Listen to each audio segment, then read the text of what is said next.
So for today's deep dive, we're looking at a very specific, and I have to say, a very heavy set of data.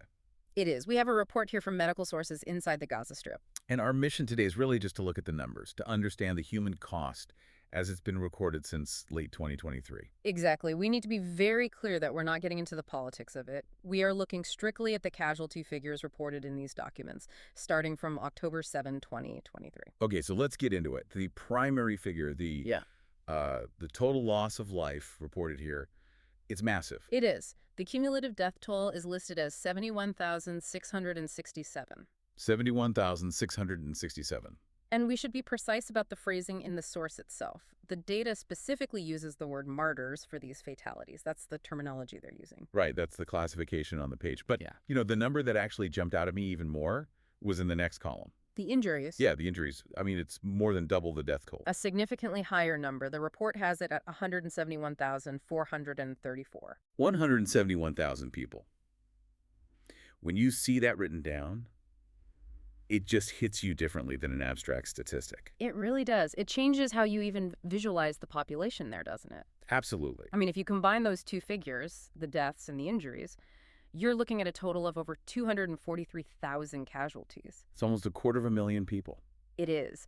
To give that some context for you, that's roughly the population of a city like Southampton in the UK. Imagine every single person in a city that size. Every single person either killed or injured.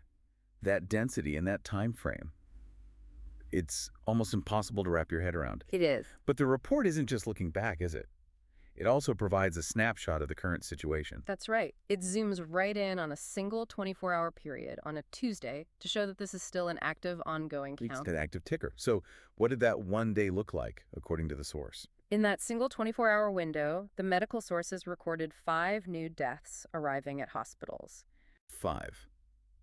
Which I suppose can sound statistically small when you put it next to 71,000. It can, but that's the danger with these huge cumulative numbers. We can get desensitized.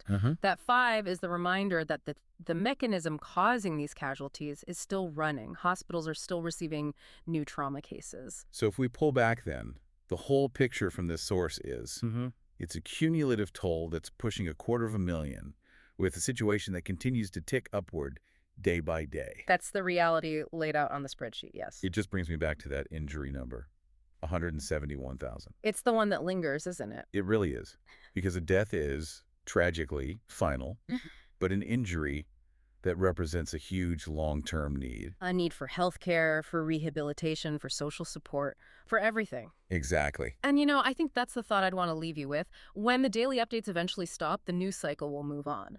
But what's left is a society where over 171,000 people need to recover all at once. What does that recovery even look like? The infrastructure for that 5 or 10 years from now? It's a generational challenge that's contained within that single number. A very sobering deep dive today, but a necessary one.